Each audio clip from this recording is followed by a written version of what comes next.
All right. Hello, everyone. Welcome to the Rose State College Plural Politics panel discussion. My name is Guy Crane. I'm the philosophy professor here at Rose State College, and I will be moderating this panel today.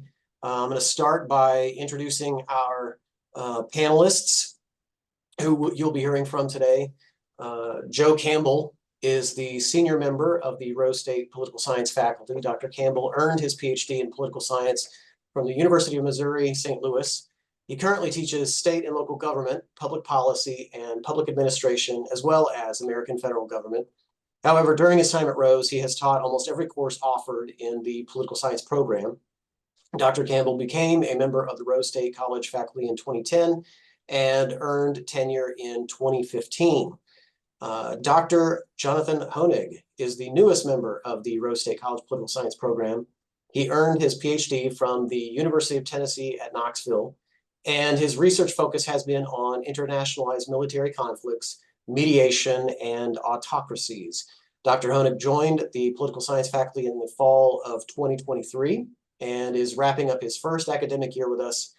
He has specialized in teaching our on-site concurrent classes. In addition to teaching American federal government, Dr. Honig is teaching the campaigns and elections class this semester. Dr. Emily Stacy is the political science program coordinator at Rose State College.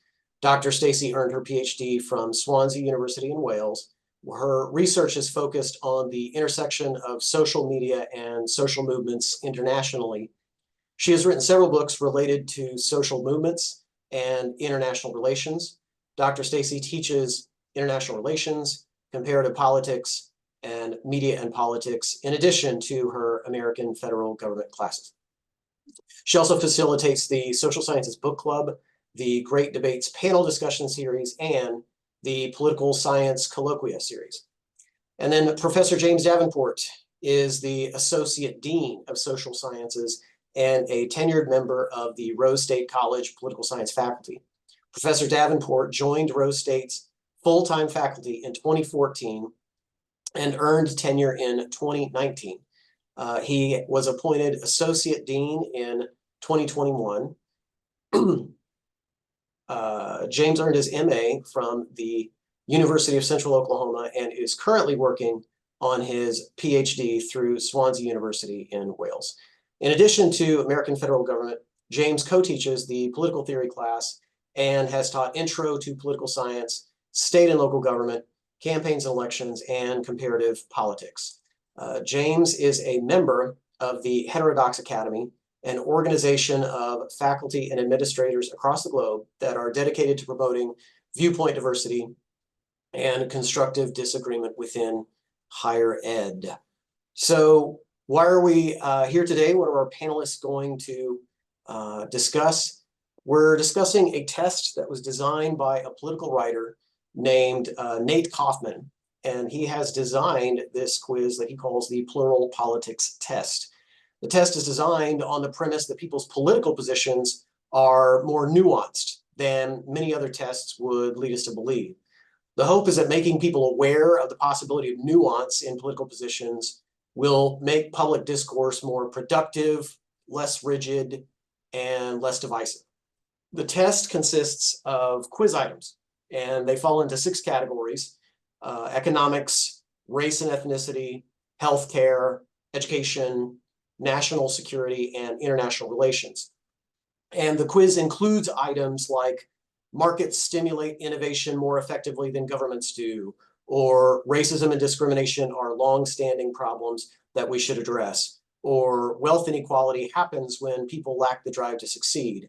And instead of using a classic Likert scale, like on a scale of 1 to 5, how strongly do you agree or disagree, this test allows participants just to say if they lean yes on a particular item, or they lean no on a particular item, or if they just want to skip it because they don't hold a particular position about that item.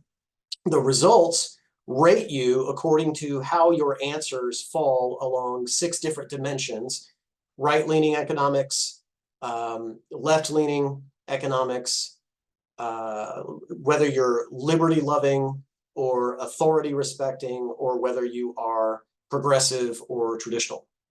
So all our panelists today have taken this quiz, and they'll each be sharing and discussing their results. A note to our audience members: we will have some time for question and answers from the audience at the end. But please be aware, we will not be using the general chat function in Zoom for that. We will actually use the Q&A feature in Zoom at that time. So we please ask also that until we get to that period of time, please remain muted so that we don't talk over our panelists. And right out of the gate, we have to point out that we are going to have to, looks like, reorder our panelist discussion. We are still missing Joe Campbell. Do we have any knowledge of his whereabouts? James? I have not heard yet, so I guess Jonathan will get to be first up as the next in line. So, and hopefully Joe will be able to connect with us here shortly. All right, then. Let me, Jonathan, before you start, I'm going to share my screen to show what your results were. I have to find it. There we go. And yeah, so for our participants, this is basically what this is a screenshot of what you get at the end of taking the quiz, which, by the way, I should have mentioned, anybody can take at pluralpolitics.com. And here is his. Before you get started, let's see if this is going to stay on the correct screen or not, because I probably would be sharing the wrong screen, and I'm instantly sharing the wrong screen. That's fantastic. Good times around here. So it needs to be the screen of us. We're going to have a little picture-in-picture problem here for a minute. There it is. Is that it? Is that the right slide? Are people seeing the right thing? Okay. Take it away, Dr. Honig. Tell us about your results. And also, please share anything about what you think of the experience of taking the test. What do you think about the design of the test itself, its accuracy, its validity, all of that? Well, I did find it to be a very nuanced test compared to a lot of similar ones that I've taken, and so I definitely appreciated that. And interesting categories as well. Again, I haven't taken one where they've broken it down into these specific ones. Well, according to my results, as you can see, it says I'm an expansive pluralist in the sense that I am not afraid, apparently, to take strong stances, make big moves, but regardless of which side endorses it, if it seems right to me, I'll run with it. And actually, you know, I do agree with that. I guess I can speak to some of my earlier upbringing aspects that kind of influenced my political inclinations, I suppose.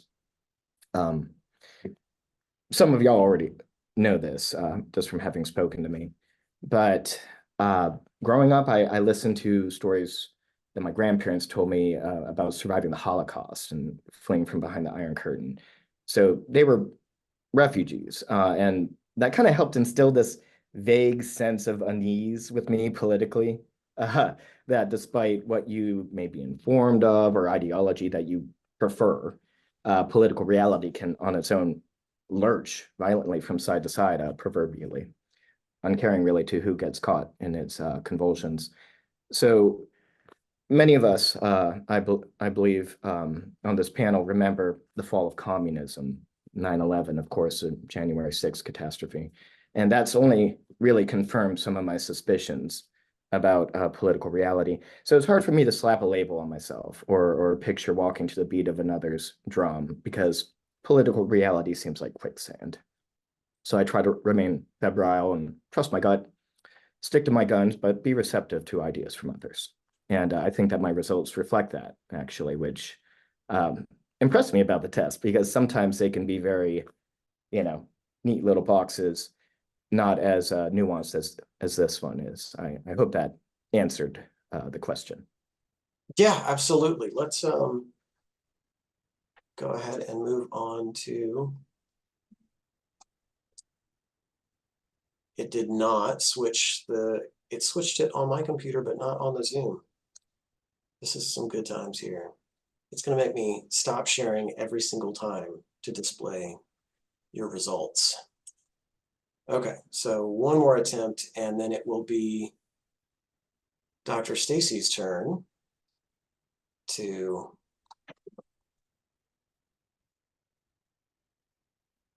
who has, no, it is still just, okay, we're just gonna have to do it the old school way. We're gonna do it on not slideshow mode. And that should do it. Excellent. All right, yeah. Dr. Stacy, you want to take it away? Sure. Yeah, I obviously enjoy political spectrum ideology tests. I make my American federal government classes every semester at the beginning, take the Pew ideology quiz, which has actually become much more in depth in recent years, right? There used to be only about 3 or 4 different buckets that they would put you into, and now there are different, they've massively expanded the different flavors of conservative and liberal, et cetera. And so I appreciate that. This one is definitely for, I could see using this one in place of the Pew Quiz. It is still accessible, I think, for students. It doesn't take a whole lot of time. And I think that the questions are a little more pointed, specifically, and I don't want to obviously answer questions before you ask me, but I really liked the number of questions regarding global politics and the state of, the nation state community, and, where are we at internationally. And you definitely don't get a whole lot of those on the traditional or typical ideology surveys that are out there right now. I think it's funny. I actually emailed Davenport yesterday because as I was preparing for this panel, I retook the quiz because I couldn't remember some of the questions that they asked me. I took it, 3 months, or not 3 months, about 3 weeks ago. And so I was trying to kind of remember questions that were more divisive or that stood out to me. And I actually got, my viewpoint diversity actually got more stubborn. I actually got very exclusive this last time. So I thought that was a little bit ironic. So I'm not sure what happened to me in the last month, but something certainly struck me. My results are perfect. I think I'm for sure an active participant in politics. I'm an advocate. Anybody on campus who knows me knows that I'm out there, making sure that students know that their voice matters, regardless of how they vote. I tell them I don't give a shit how they vote. Communist, libertarian, I don't care. I care that they vote. And so I really feel like certainly the ideologue designation fits me pretty well. Obviously, very passionate about what I believe, so it fits right into everything as well. And while I pride myself on being open-minded, I am very open-minded, obviously, and hear all viewpoints. I'm pretty steadfast, obviously, and very grounded in what I believe to be right and to be the right path forward. So it exclusive, very exclusive, kind of depending on the day, I guess, and what mood I'm in. I can, I guess, move more towards the extraordinarily stringent side of my beliefs. So I really enjoyed this quiz, and I just to kind of point out, and you haven't seen Joe's results, Dr. Campbell's results, but whenever you see Professor Davenport's, know that, of course, we co-host a podcast about our generations and our different political perspectives. We're damn near mirror images of one another, except for, of course, on the ideological spectrum, right? So, and actually, I'd love to point out the fact that Mr. Self-proclaimed libertarian, my liberty-loving wedge is much bigger than yours. Thank you very much. So with that, I will let Professor Davenport to take it away, but I really liked this quiz. He did a good job in finding it and dispersing it for conversation. All right, let's switch over to James's results then. All right, yeah. A couple of things. Number one, I think this quiz for me did kind of hit right on the mark in general. Like Emily was saying, I went back and I actually took it probably 3 or 4 times just to see how consistent the results. And in doing that, I come up. So the test has about 72 or 73 questions total.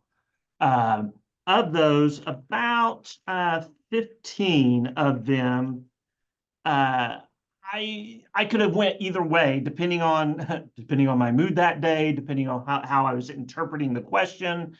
And those 15 would change the outcome, but never dramatically, right? So in all of the permutations that I did, the liberty loving and right economics were the 2 largest. The question was just either in some permutations, the progressive side would grow a little bit, and some the traditional side would grow.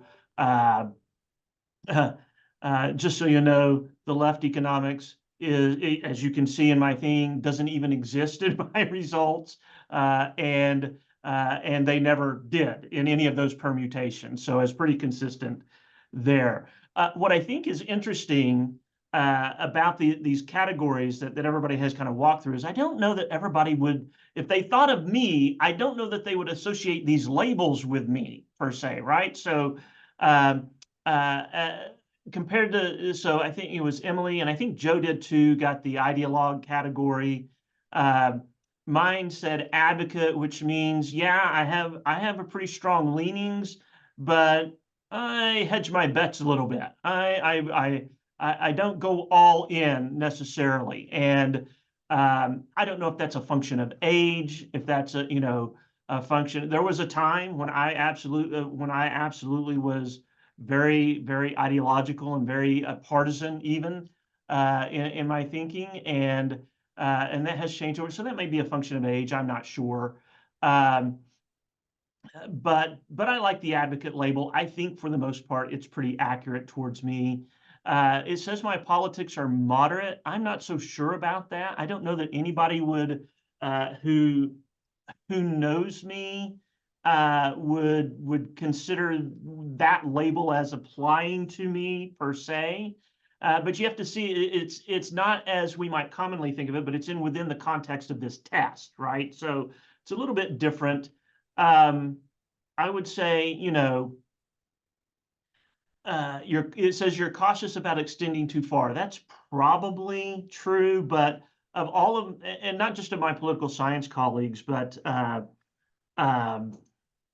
probably most of my colleagues on campus, I've done a lot of public communication, much of which was putting what I actually thought, right? So out for public scrutiny. And I've told this story before. I still get some occasional hate mail from people who didn't like what I put out there. And so it's not that I can't or won't do that. So, but I overall, I think that's probably correct. And then my viewpoint diversity as being exclusive. Yeah, I think that's clear in when you look at my results and you look at how large the right economics and the liberty loving are compared. I think that's pretty clear in that, right? And as I mentioned, in all the permutations that I take it, no matter how I answered these 15 questions, never did that dramatically change. So I enjoyed it. I thought it was a different way of looking at this. I do like the visual that it provides in looking at it rather than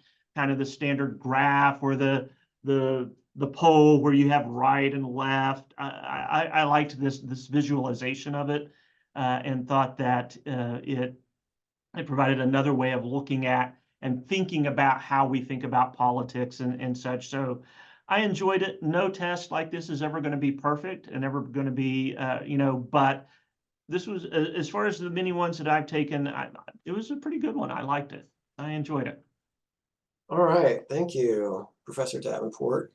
At this point, before I turn to asking some questions of our panelists. We do have a survey that we would like our participants to take.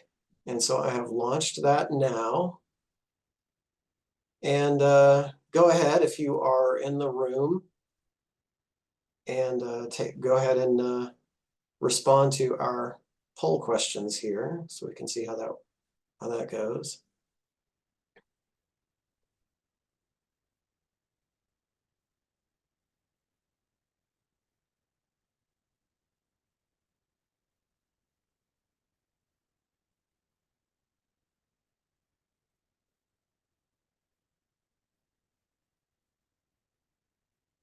I'll tell you what, let's let folks continue to take that. We've got some participants still working on it. So while that one is firing up, I want to ask some questions of our panelists where these are free for alls. Any of you feel free to hop in and share your thoughts about it. So we'll start here with this one. What are the major factors that have shaped your political perspective?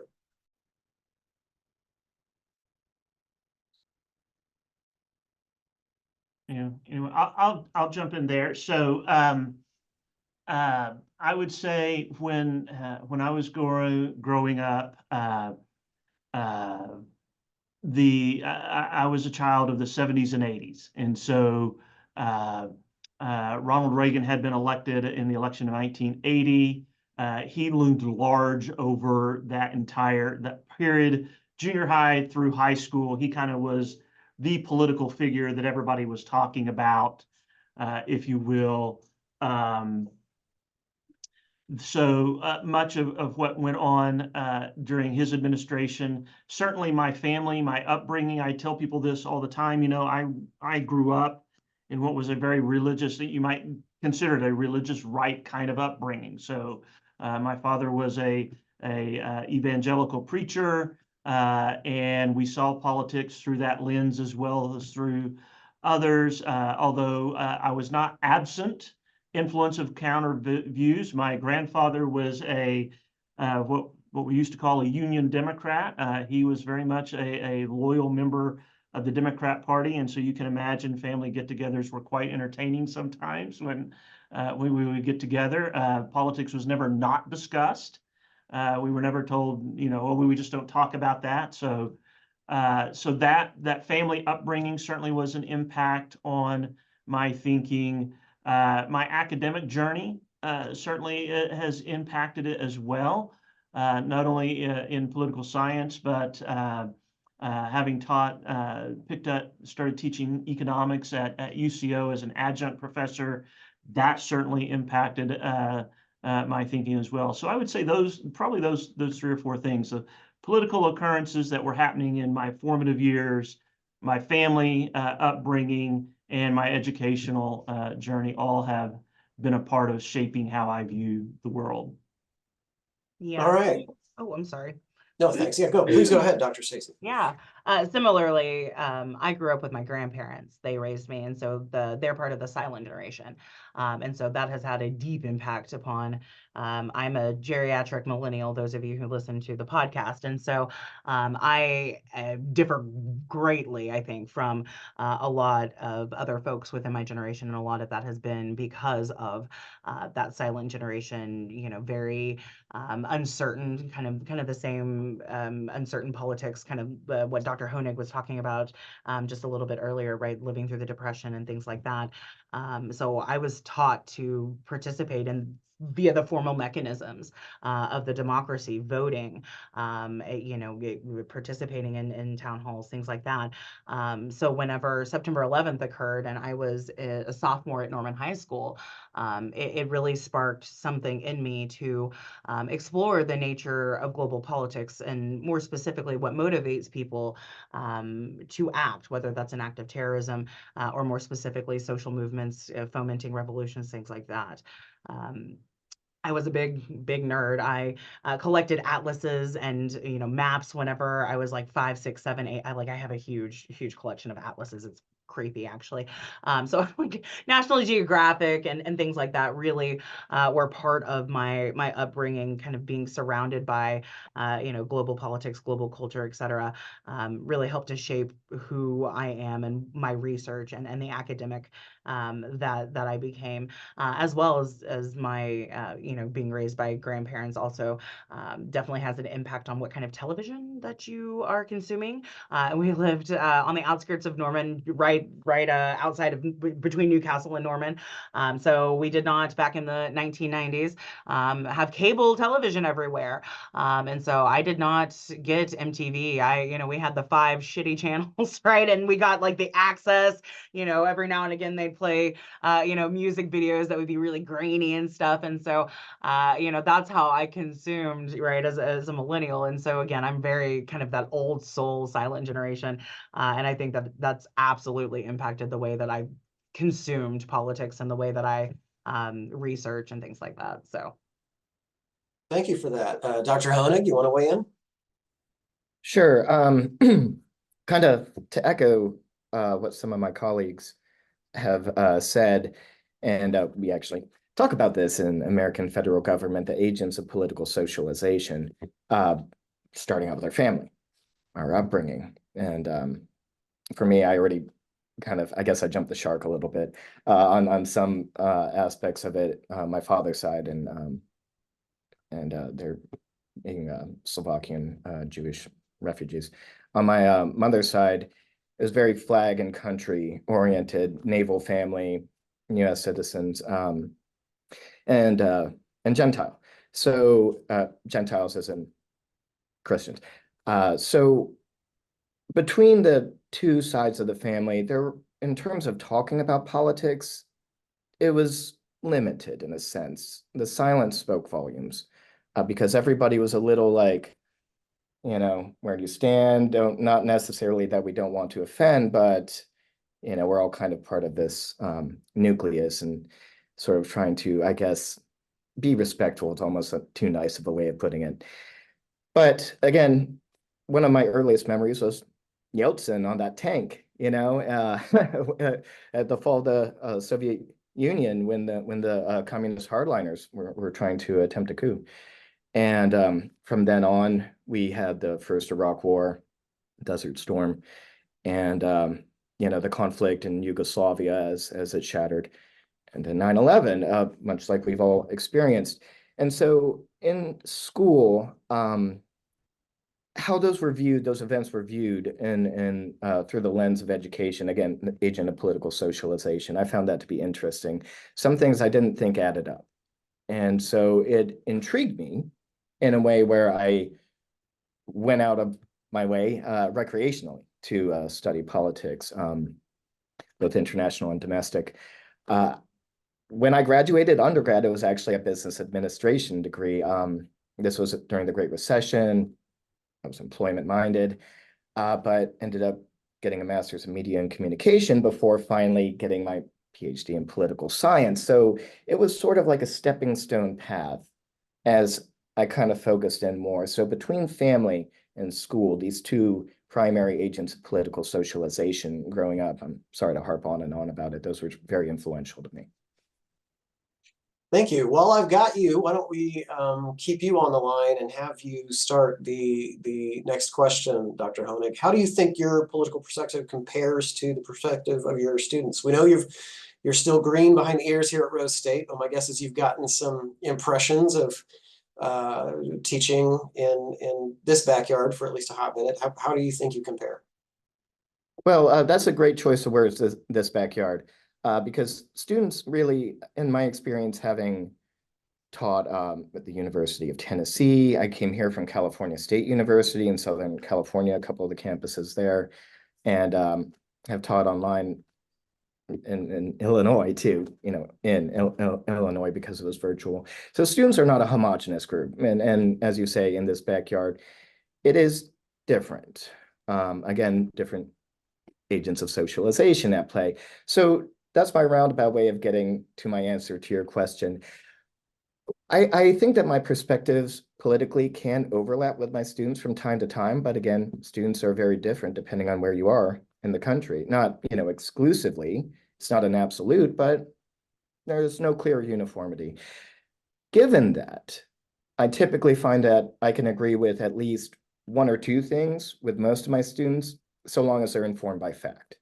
And so generally speaking, with that qualifier, I think that there is overlap, but it obviously contrasts too, depending on where you are and with whom you're speaking to. All right, Dr. Stacy, what about you? How do your views tend to compare to your students? Clearly, according to my survey, excuse me, my results, I'm sorry, according to my survey results, more caffeine would be useful. I'm a little bit more grounded, obviously, and secure in my positions than obviously my students who tend to be younger and still orienting themselves both on the political spectrum, but within themselves as well, their own identities. As you guys know, most of our students are coming right out of mom and dad's house, if not living still in mom and dad's house and consuming the same media. And so they really don't always have a very clear understanding of where, I sit as an individual on these political issues, which is why I use the Pew Quiz to try to get them to think about these things as an individual rather than just what I'm consuming and regurgitating. So in terms of my perspectives, I think probably at this point, a lot of my students, and again, and kind of moving towards another question that you're going to ask momentarily. I think students at this point kind of have a clear idea, at least about the three of us, the three long timers, and sort of know exactly what flavor they're going to get of professor, both in teaching style, but also in terms of our niche interest and the voices that we use in terms of talking about both American politics and global politics. But in terms of political perspectives, I think that by and large, my students and I probably agree on a lot of things, simply because I tend to lean kind of more towards the center left than my other colleagues, at least according to their results. All right, thanks. Okay, James Davenport, I can personally attest from at least being your Facebook friend that you are infamous for upsetting people on just about either side of the aisle and in a routine fashion. Would you say that happens in the classroom as well, or would your views tend to be rather different than just about any of your students? I'm going to say yes. I'm going to start with there. My perspectives are probably very different than a lot of my students are. However, I would say I'm probably a lot more tolerant of my students who I don't expect to come in. As Emily said, our students often haven't come in and thought about this in a great deal, right? Sometimes it's in our class that it's the first time they're asked to think about, hey, how do you think about these things? How do you decide what policy is important to you or what's not? How do you make these? In the classroom, I try to be much more cognizant of that these are not students that are going to have, for the most part. Now, I have some students, we all do, who are older, who've had more life experience, and who probably are more committed to a particular way of thinking about things than the younger students are. But for the most part, most of our students, and even some of those, have not spent a great deal of time, kind of just consciously thinking about how is it that I get to the conclusion that this is what I think is right, or this is the right policy to employ in this particular circumstance. So, but like in a lot of other places, I don't go into a classroom assuming that most of my students are going to align with how I see things. And that's okay with me. And I don't necessarily want them to. I want them to figure that out on their own. And I kind of feel my job is to expose them as much as I can to the broad array of ways of thinking about these things. And then let them kind of plug into what they think, here's why, right? So and I think I'm going to make the argument. Now, obviously, I don't get to spend a whole lot of time in my other colleagues' classrooms, but I'm just going to throw this out there. I think for the most part, all of us approach it that way. None of us are in there saying, oh, here's how you have to think about these things, right? Here's the right position on tax policy and the wrong position on tax policy, right? Or whatever else. I don't think any of us are out there doing that. And I think we all do work hard to let our students find their way through these questions. And our job is to give them as much exposure to different ways of thinking about this as we can, right? Realizing that any of us might not be knowledgeable about every different take on a particular issue. But I think and across the gambit, if you take all of us together, a student who is a political science major, for sure, is going to be exposed to a whole variety of ways of thinking about things going through our program. I guess I maybe jumped ahead a bit, but that's just me, and I'm bragging on my colleagues there a little bit because I think they do a great job. Well, hold on. Let me stick with you because you've untied the next thread here a little bit. If you come in not expecting people to necessarily align with you, do you at least, is there any way, do you think, that your political perspectives would manifest in your teaching, influence your teaching, the way that you put together a syllabus, the way you might pick a topic, et cetera? Oh yeah, I think, I think that's inescapable. Just in the examples we might pull from to emphasize in the way we approach different topics. Emily's take on social media, she's far more knowledgeable about social media and its political uses and impact than I am. And so I'm probably not going to emphasize that as much in my classes as Emily will. And we can go down the line with each of the other faculty and what their areas of expertise are. And so that's going to lend to them highlighting those things that they're going to be more knowledgeable and understanding of. By the same token, I'm going to bet on a large part, most are not going to have when we get to economic policy, the same kind of structure and the same kind of information that I'm throwing in my economic policy lectures and materials that I have, right? Because it's just a difference in what we consider our area of expertise, our knowledge base, and that kind of thing. So I think where it shows up is in just some of the examples you use and the type of knowledge you focus on, where that might show up. I don't think it's I went to class at the last day of class. I always do this activity where it's called Ask the Professor. They can ask me anything. I will often have students who ask, well, what party are you? Or something like that. And before I answer that, I will say, well, what do you think I am? And inevitably, you have about half of them that think I'm a Republican and about half of them that think I'm Democrat.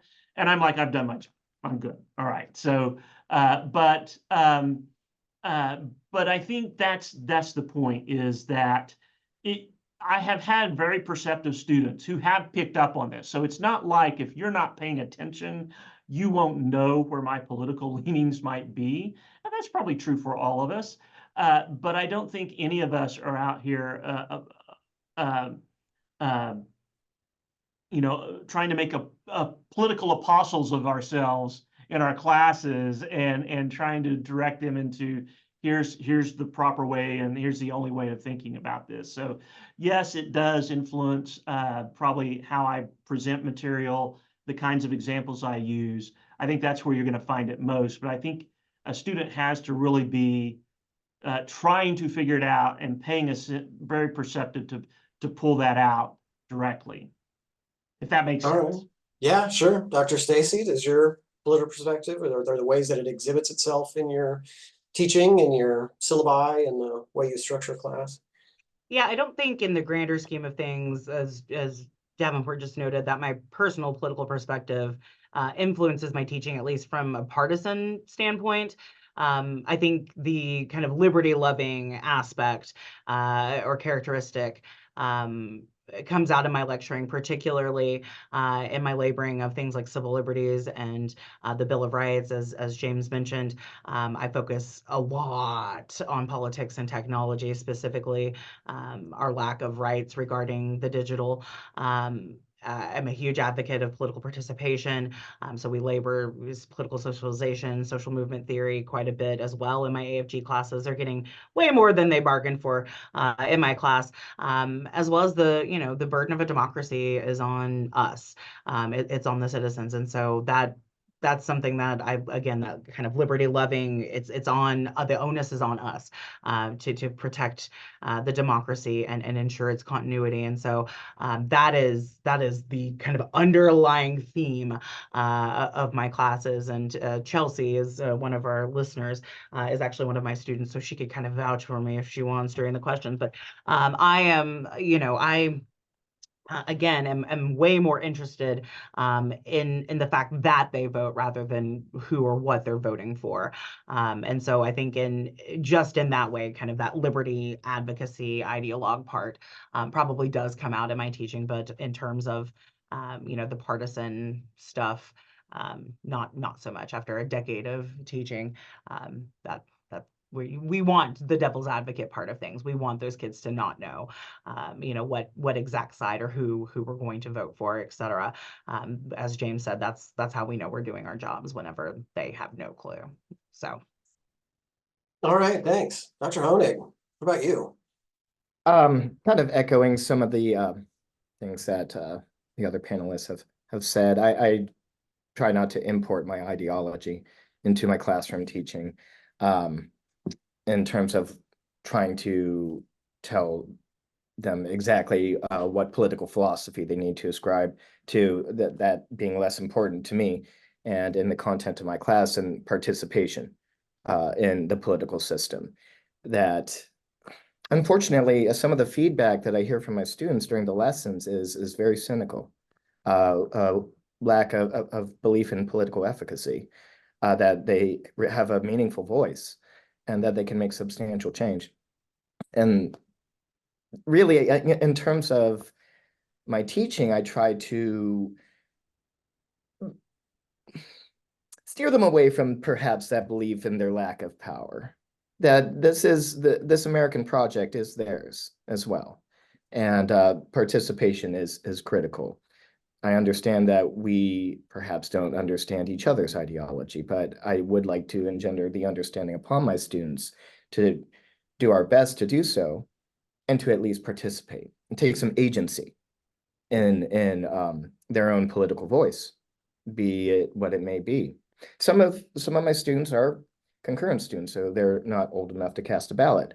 But I do try to inform them of, okay, when you can, here is how you do it. Here are the steps and where you go, et cetera, so that they're primed and ready to participate when they can. And to also educate them about all the ways they can participate before that day, whether it be volunteering or whatnot.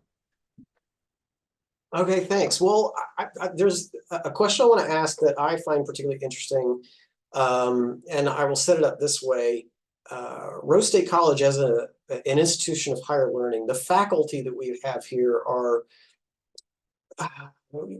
pretty eclectic. I'll even say outlier. I say this as a person who came from a humanities department at our local flagship university, OU, and coming here, just sort of the, testing the air when you're talking to your colleagues.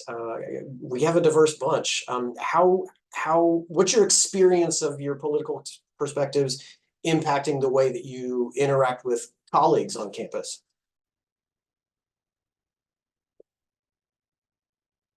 I haven't seen, I know that there are people certainly who probably avoid taking on political conversations with me. Very few and far between.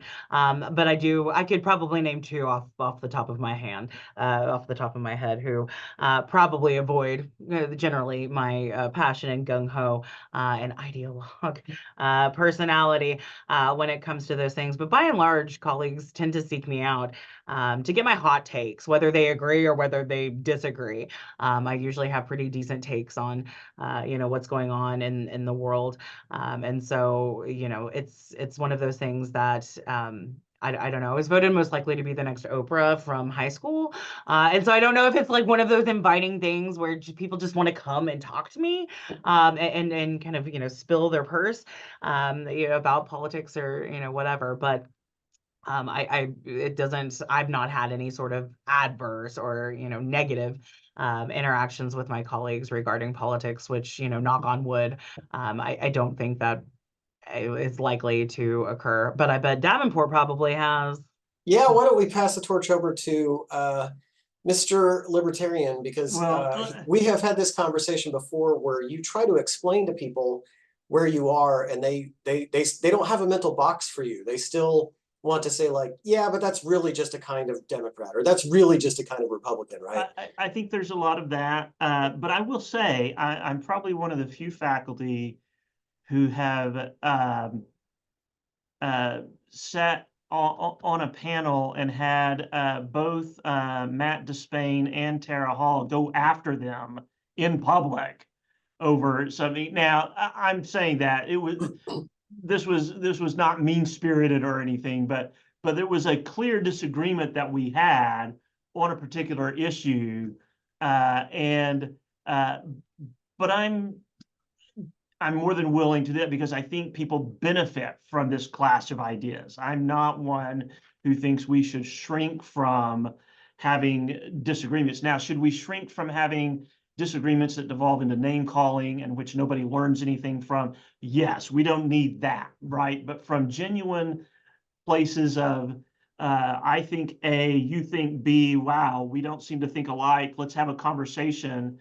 And even if that conversation is very passionate, people can benefit from hearing two very passionate sides about an issue and then take away what they want from that. So now in conversations in the hallway, I tend to try not to be confrontational, right? And I try not to instigate, conversations or things that I know will stir up somebody who I know might think a particular way about something. So probably in my communication with my other faculty, I'm probably a little bit more reserved in how I say things, right? Because I'm trying to think of how can I say this and get past some of what I know are ideological or partisan roadblocks that if you don't get past those, you don't ever have a decent conversation. And so I'm probably a little bit more reserved in some of that than if I'm writing an opinion column for a publication, right, in which I'm just going to be very strongly advocating a particular view. So I would say that's where it probably impacts more is I think more about, gee, I'm having this conversation with a colleague. It's clear we probably don't see eye to eye. How can I communicate with them that is a way that does not put up these barriers to communication immediately? How can I approach this subject? And so a lot of times that means me pulling back just a little bit and not just be hard charging. No, here's the right way to think about it. And this is the way you need to think about it, but being open to hear what they're saying, trying to find points of agreement, and then introducing the ways I think about things in hopefully a non-threatening kind of way. And I think so. From my perspective, that's because, as you mentioned, I mean, we are an eclectic bunch. There's no.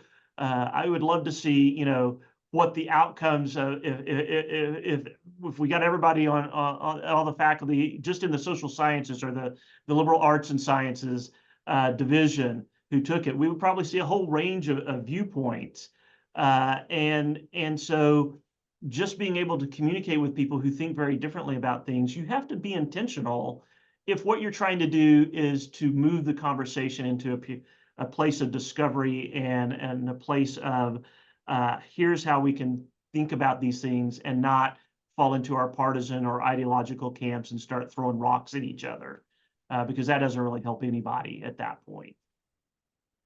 Dr. Honig, you have not been here very long, but have you noticed ways in which your political leanings manifest themselves when you're interacting with your colleagues here at Rose? Well, as you mentioned, I haven't really been here that long, so I haven't had as many opportunities. So in that sense, not particularly. In that respect, I haven't had the opportunity to have some of those discussions. And so I don't know that my political perspectives have impacted my interactions with my colleagues per se. I try to be respectful and an active listener to everyone, even if I don't agree, and contemplate what they're saying. And, you know, if I can't square the circle on something, that's fine too. It's okay. That's part of the whole reason that we're here, so that we can have a dialogue. So realistically, as far as my answer, I don't have as substantive one as my other fellow panelists do, just by virtue of being as new here as I am. That's Hey, okay. Guy, I Go do ahead. want to, I will mention one thing, because if I don't, Emily will probably poke me later, but there are probably 2 or 3 issues that if you trot those out in front of me, it's probably going to trigger something in me, and I'm not, and I'm going to be much more opinionated than maybe I should be. You Hashtag know, school choice. it could be school choice. It could be, you know, minimum wage stuff. You know, there are a few, a handful, not very many, but there are a few that if you trot these out there in front of me, it's like just dangling bait in front of a fish. I'm going to go for that hook and probably regret it later. But I don't want to pretend like I never show my colors or I never inform. But there are, and I would wager probably we all have, you know, kind of those, a few of those things that we're really passionate about. We feel like we spend a great deal of time studying and learning about, and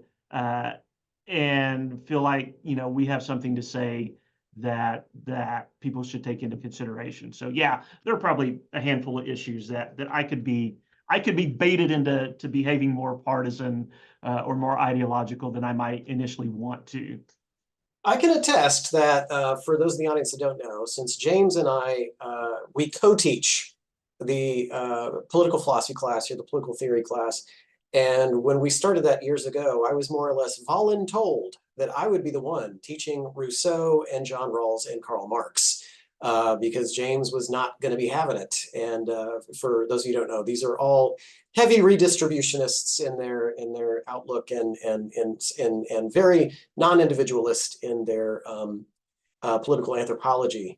And even to this day, when I get done teaching any of those classes, he's not terribly interested in hearing how the class went that day. I'm guessing for his own blood pressure's sake, perhaps, maybe. That's okay. Well, I would like to get us back topically to the test at least one more time, the quiz itself. Were there any items on the test itself that stood out to you as good, bad, insightful, interesting, surprising that it made it onto the survey? Dr. Stacy, you wanna start us out? Sure. I think I mentioned just briefly before that I was a huge fan of the focus on global politics. A few of the questions stood out to me. Social movements, or should social movements be religiously motivated or motivated by moral beliefs? I thought that one was an interesting one to kind of gauge, you know, white Christian nationalism or just kind of flavors of nationalism and movements related to religion. Should universities teach skills to deconstruct old-fashioned ideologies?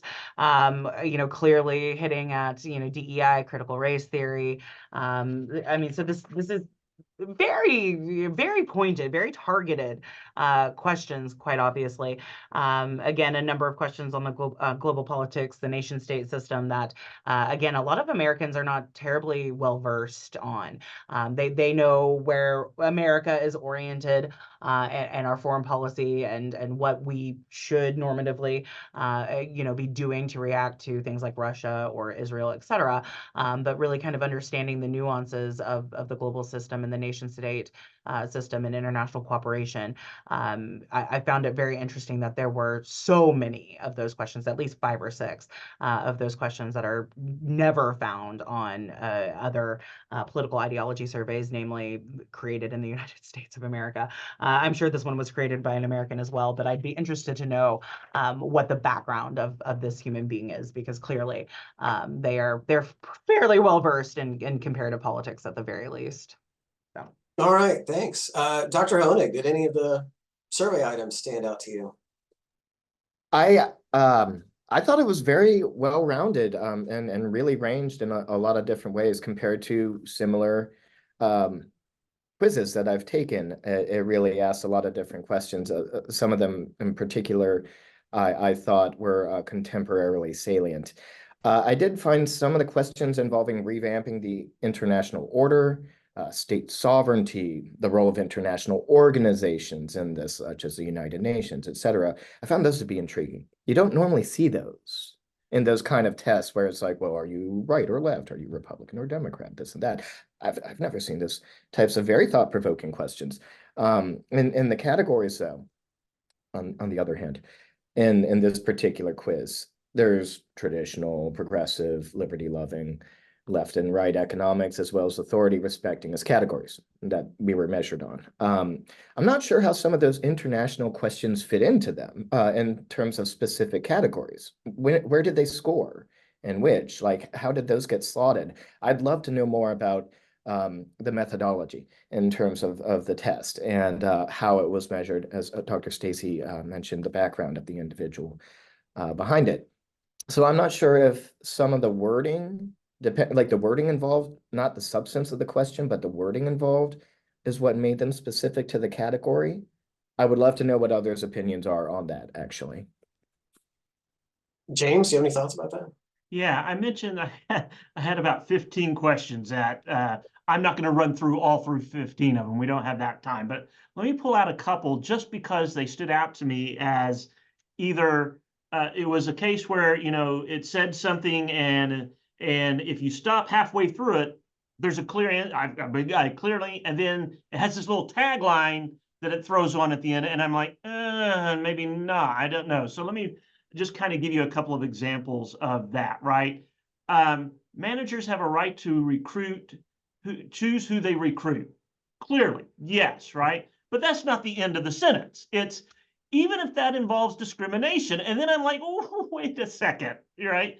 And so that throws the question off. There was another one, wealth inequality happens when people lack the drive to succeed. Well, technically, yes, if you don't go out there and try to do anything and be productive, you're not going to earn the same thing as someone who does.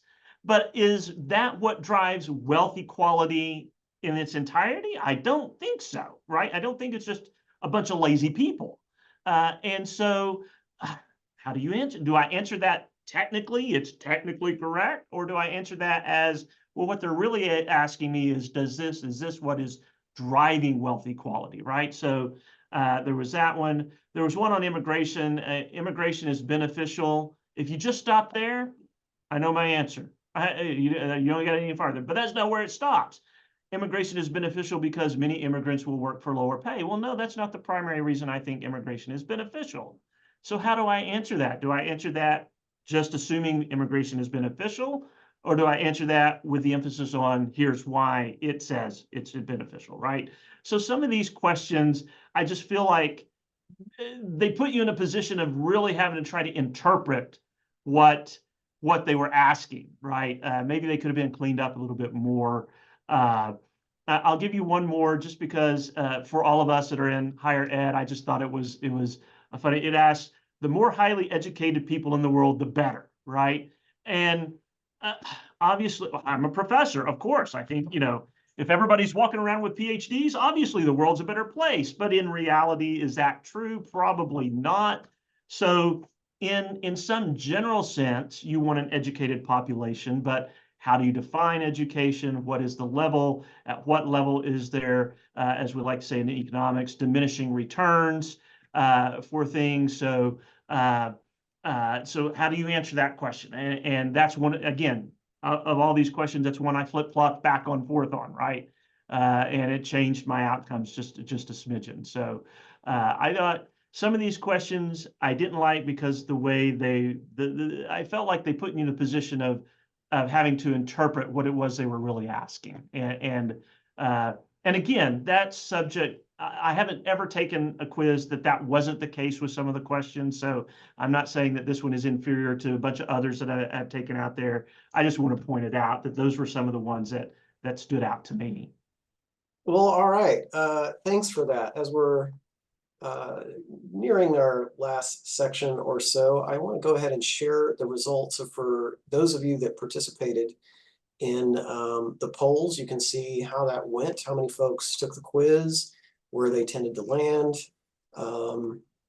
If that interests you, while people are reviewing that type of thing, let me speak to our audience and let you know we will be switching to the Q&A portion of our panel today. If you would, though, and rather than using your own mic, please use the Q&A feature in Zoom. If you look at your menu items on the bottom, you might either have a button that just says Q&A, or you might have a button that's 3 dots and says More, where Q&A should be one of your options. Please feel free to type your question for any of our panelists, or for all of them if you want, into that, and I will be directing the questions to them as we move on, which we already have a submitted question from Caitlin Brammer, who wants to know, as professors, how much of a change have you noticed in your students' views compared to their parents' viewpoint? As a student, I've noticed that a lot of my peers' viewpoints are starting to become more distant from their parents. So I'm wondering if this is something that others are starting to notice. Dr. Honig, do you want to start us off there? As far as how my parents and my views have diverged, potentially? This is about, have you noticed that your students seem to pull away from their parents' viewpoints? Oh, okay, sorry. Not most of them, honestly. Most of them typically seem like they're in line with where they came from and what they've learned, I suppose, what they picked on or picked up on. That's not to say that that's the end all. I mean, most of them, they're freshmen. Some of them are still in high school, but for the most part, they seem pretty similar in what I would expect from a student body in this part of the country. All right. Dr. Stacy, do your students all agree with their parents about everything? No, no, they don't. So it's very common. And again, Dr. Honig has had the kind of special time of getting to work predominantly with our high school population. And so I do not anymore as a tenured professor, thankfully. I love my concurrent students and they're online and that's wonderful. But I have a much more diverse classroom. So I have high school students that come to campus that are matriculating with the older population, the general population, et cetera. And so I have found, especially because I do a debate assignment, right, in my classes for the last decade, and it starts with them taking the Pew ideology quiz, me setting them or separating them into like-minded groups, and then me giving them 4 topics in which they come to a consensus about how they want to debate, the other ideologies in the classroom. And so, inevitably over the last 10 years, I have seen quite a shift, and I think some of it predated Trump, but the largest shift has come 2017 and after, where students are not necessarily just consuming the things that their parents are consuming, me hammering on fake news and all of that good stuff, and how they, the burden of the democracy is on them to be well informed, and all of that good stuff probably helps that situation a little bit. But I definitely have seen, over the last 10 years, more students coming in with their own thoughts and ready to advocate for themselves versus whenever I first started teaching. So. All right, thanks. James. Professor Davenport, does it seem Yeah, as I though think, your well, I students think agree with their in parents or some not? part,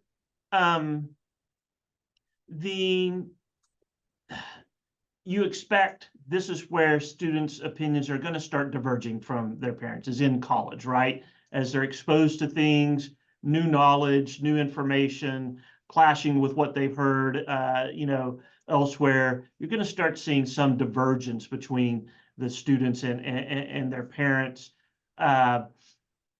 So I think that's a little natural there. What is interesting to me, though, is not so much that divergence, but the divergence between students now and students a generation ago. And where I notice this most is with students who identify as conservatives. And I've said this in other places before, but what I grew up, remember, I grew up in a very conservative kind of mindset, kind of the 80s conservative thinking, 80s and 90s, if you will. And what was considered standard conservative positions on things is dramatically different than what it is today by people who label that self, and especially young people who label themselves as conservatives. And so I think that's very interesting. I think there's some writing that has talked about, well, that's the nature of conservatism itself. I won't go into that, but it's just very striking to me, the difference that I've seen over really maybe 2 decades, but really the last decade or so, dramatic difference in the thinking and how people who identify themselves as conservatives think about what that means and what kind of policy issues that propels them to pursue or not pursue. Okay, interesting. I would love to hear you. I didn't hear you give a very specific example, but that was a really fascinating point you made. So what might be like a platform position that a current student considers conservative that would not have necessarily flown as conservative in, say, the 80s? So one that stands out to me directly is one on free trade. If you're growing up in the 80s and 90s and you're a conservative, you are very much a free trade supporter, someone who believes that trade between countries is good and should be conducted. If you are a conservative in 2024, you are much more skeptical of that than what you would be. So that would be one that stands out real clearly. I think in general, those who have identified as conservative today are much more comfortable with using the levers of government to impose certain things on the population that those of us back in my day would have been much more skeptical about using, right? So maybe that's a loss, of libertarian influence on conservative thinking over the last couple of decades, where conservatives are much more, and there is a strong strand of conservative thought today that just outright argues that, yes, we should be imposing certain things via the state, via the government, and makes the case that, well, if we don't do it, the progressives are going to do it in the opposite direction, so we got to get into the game too, where that kind of libertarian thinking that I think maybe had more influence on conservative thinking a couple of decades ago has waned in that area, and now we're just kind of out on our own. So that's another place that I would notice is just much more comfort using the levers of government to accomplish certain outcomes than maybe what they were 20 years ago. Russia and internationalism as well. Oh gosh, Globalism, yes. right? Yeah, how can I miss There's an that, entire right? shift in the Go ideology. from being anti-communist, anti-Russian to now there's this strong, heavily kind of alignment with Vladimir Putin, Right. or Victor, who is in In Hungary? Turkey and in Hungary. These folks, it's just like Yeah. idolizing them almost, and I'm like, But even more than that, the advancement of democracy, right? The proactive advancement of democracy and pushing our democratic ideals out there. That was very much Reagan. That was very much a conservative thing. If we're not out there directing democracy and making sure that this flourishes and our values flourish in the international community, then it's a hell in a handbasket, and we might as well just hand it to communist Russia. That is a completely different attitude than conservatives take today. It's much more isolated. If it's not, let's blow all of this shit up, it's isolationism, right? Yeah. And there's really no in between. Sorry. Sorry. That Reagan era thing about making the world safe for democracy, etc. That was a thing not even that long ago. George W. Bush, wanted to make the world safe for democracy. That was 20 years ago. That wasn't that long ago. We're not talking about the 80s or the Cold War. So this is a recent shift. Yeah, it is. And I think the whole war in Afghanistan, war in Iraq really soured a lot of people on that. I think left and right, it soured people on that. And so the conservative now kind of the best that I can get a handle on the conservative mindset is, well, we're just going to withdraw from any kind of engagement at all type of thing and look inward, right? And so I think that coincides with the string, restrictions on immigration and other things. It's all part of that. We're turning much more inward and let the world do its own thing. We don't need to be involved type of thing. On that note, I've got to tell you, we have a question here that you knew was probably unavoidable, regardless of what we had titled this panel. Preston wants to know, especially since most of you on the panel started your time here at Rose prior to or around or deep within the election cycle that has begun in 2016. Preston wants to know, does it feel like you've just been having basically the same conversations over and over and over again in the classroom about Trump and Clinton and Biden, and you can't quite ever get off that hamster wheel or not? No, not for me.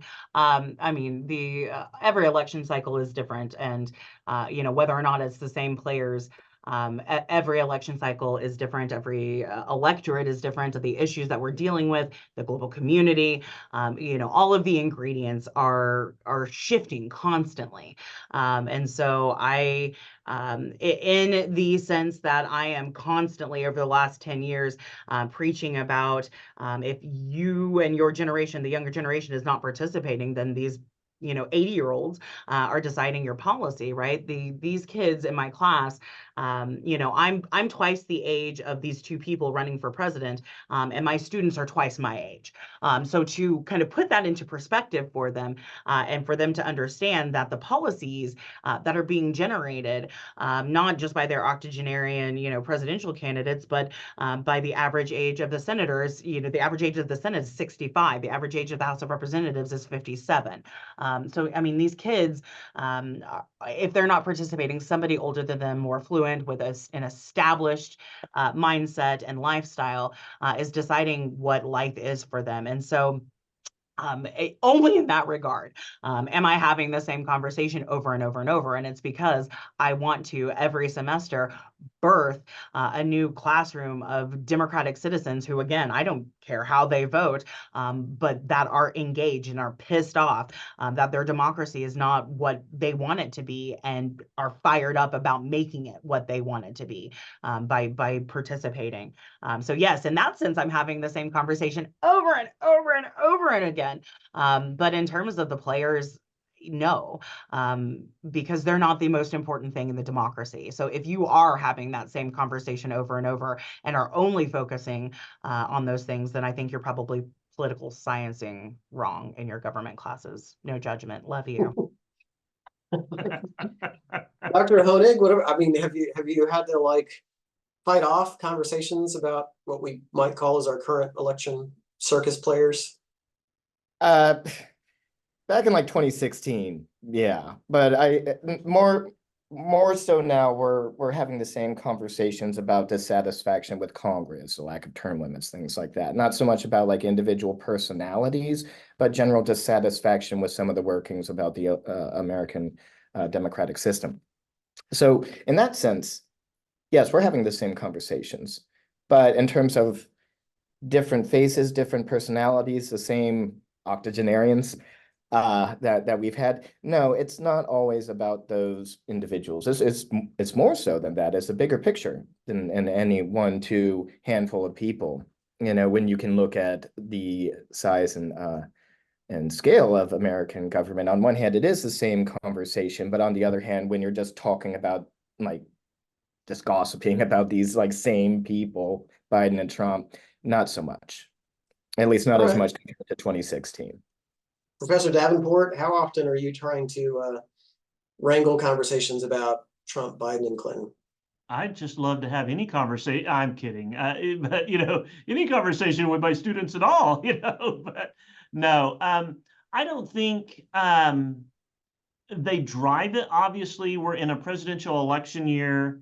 Obviously, Trump looms large over all of this, not only because he's running for president again, but because of the coverage of the various trials that he's involved with. So he's in the news a lot, and that's going to drive some amount of conversation. But I don't, when I'm lecturing on the presidency or I'm lecturing on the legislative process, or I'm not so much concerned about players as I am, here's the process, here's how this system works, here's how these pieces interact with one another. I'll often start class just asking students about what's going on.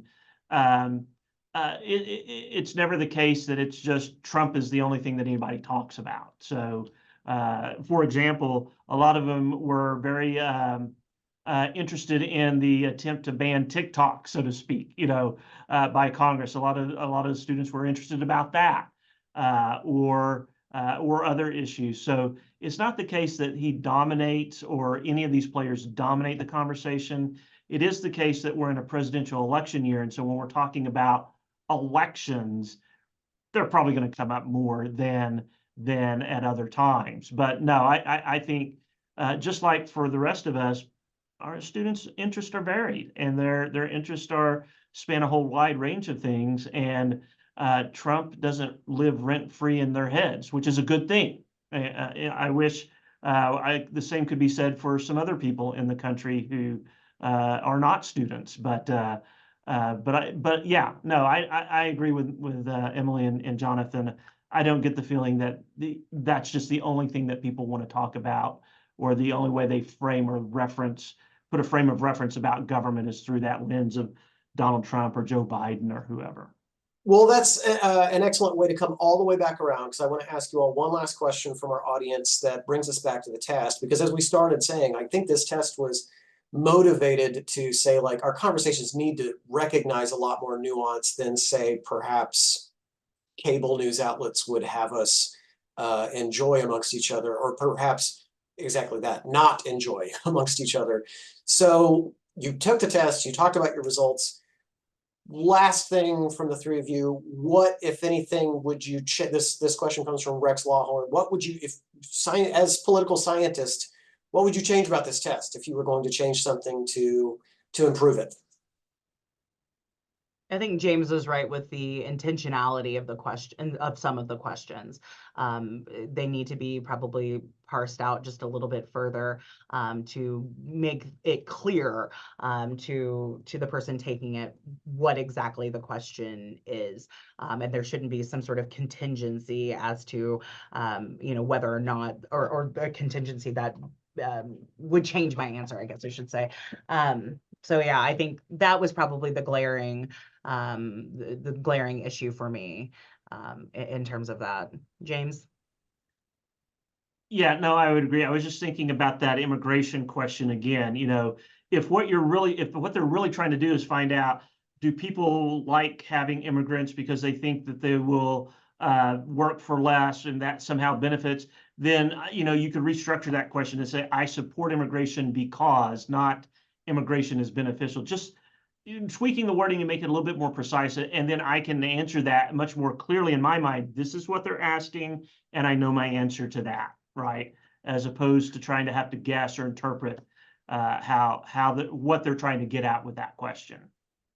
Maybe if I can jump in here and alter the question a little bit, maybe if I just put this different, I'd be interested to know if, probably in the spirit of what Rex is asking, what do you think might be missing from the test? It seems like it's trying to be pretty comprehensive, but I wondered if, as I also took it, I wondered if maybe some of the questions aren't dated or perennial enough. Maybe there's something else that could have been included that might have been revealing for the 6 categories that it's supposed to be getting at. Do you think there is such a thing or not? Or how do you feel about that?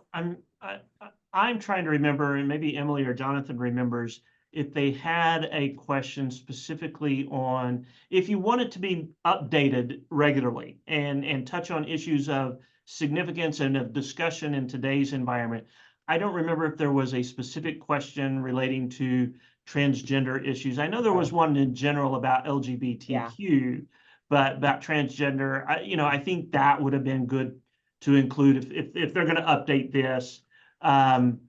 Maybe something more precise on the immigration. I don't know why that's sticking out to me. It just is precise that gets at, do you generally support or oppose increased or decreased immigration? I think that's a good one, because that's clearly a topic, and quite frankly, that's a topic we've been talking. I remember talking about almost 30 years ago when I was working for a member of Congress. We were talking about immigration then, so it's not like that issue isn't a perennial issue, that you could craft a question that would probably have some good sticking power and give you some good information about what people are thinking on that.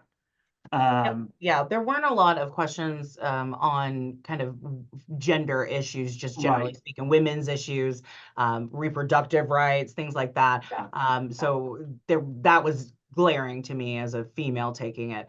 They did, and I think maybe in kind of the same vein as, the immigration question bothering James, I feel like the questions that addressed racism were, I don't know,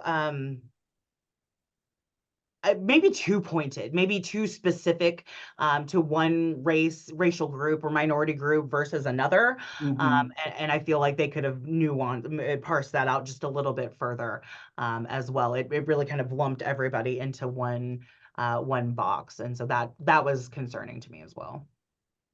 Dr. Honig, what do you think could be tweaked about the? I agree. Oh, I'm sorry. I agree with the other panelists that there were some notable absences of topical areas socially. I would have liked to have seen some more historic references and historic examples, such as, the Monroe Doctrine, essentially, from American foreign policy perspective, closed the door for future colonization of the Western Hemisphere.